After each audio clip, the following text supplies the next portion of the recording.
حضرت سیدنا ابو ہریرہ رضی اللہ تعالی عنہ بیان کرتے ہیں، فرماتے کہ ان رسول اللہ صلی اللہ علیہ وسلم وقف علی ناس جلوس، صحابہ کرام علیہم الرضوان بیٹھے کسی معاملے میں گفتگو کر رہے تھے، ان کی مجلس تھی۔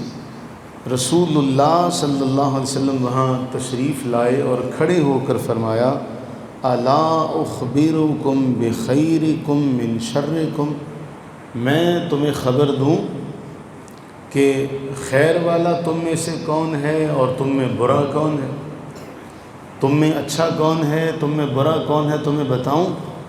اب یہ جملہ اپنے اندر ایک معنویت لیے ہوئے ہے، صحابہ کرام علیہم الرضوان نے سنا تو خاموش ہو گئے۔ اللہ کے نبی علیہ السلام نے دوبارہ ارشاد فرمایا، میں بتاؤں تم میں اچھا کون ہے، تم میں برا کون ہے۔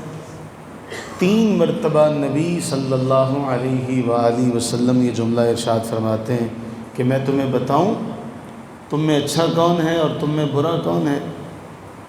ایک آدمی نے عرض کیا، یا نبی اللہ اخبرنا بخیرنا من شرنا، اے اللہ کے نبی صلی اللہ علیہ وسلم ہمیں بتائیے کہ ہم میں خیر والا کون ہے اور ہم میں شر والا کون ہے، کیونکہ ہم ہی میں سے ہوگا نا کوئی بھی، تو ہم میں اچھا کون ہے اور ہم میں برا کون ہے۔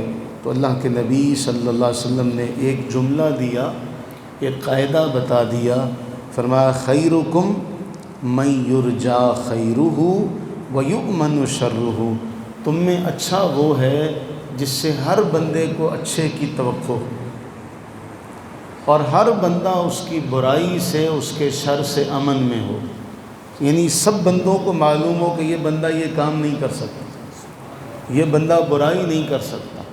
خیرکم، تم میں سب سے بہتر وہ ہے جس سے خیر کی امید رکھیں۔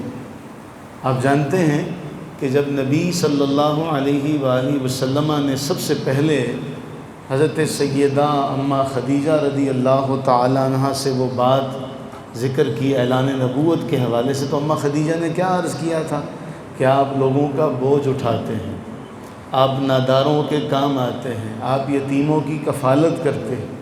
تو یہ جو اچھائی والا معاملہ ہے، فرما تم میں اچھا وہ ہے جس سے لوگ اچھے کی امید رکھیں، اور تم میں برا وہ ہے من لا یرجا خیرہ، جس سے لوگ اچھائی کی امید نہ رکھتے۔ لوگ کہیں یہ تو ہے ہی ایسا، اس سے تو اچھے کی کوئی امید نہیں ہے، اس سے تو اچھے کی امید کوئی نہیں ہے۔ ولا یؤمن شرہ، یہ جب بھی کرے گا برا ہی کرے گا۔ تو تم میں اچھا وہ ہے جس سے لوگ اچھائی کی امید رکھیں، لوگوں کو اس سے اچھا معاملہ ملے، اور برا وہ ہے جس سے لوگوں کے ساتھ برا ہو اور لوگ کہیں یہ تو کرتا ہی برا۔ اللہ سے دعا کریں کہ اللہ تعالیٰ جل وعلا اپنی رحمت کا صدقہ ہم سب کو خیر والا بننا نصیب فرمائے، ہم کہ ہمارے بارے میں لوگ دنیا کبھی کہتی تو نہیں ہے اس حوالے سے، لیکن بہرحال پھر بھی لوگوں میں یہ بات مشہور ہو جاتی ہے۔ تو اللہ تعالیٰ ہمارے بارے میں خیر والا معاملہ ہی فرمائے، اور لوگ ہمارے بارے میں خیر والی ہی امید رکھنے والے ہوں۔ اللہ تعالیٰ ہمارے شر کو محفوظ فرمائے، اور ہمارے شر سے لوگوں کے شر سے ہمیں محفوظ فرمائے۔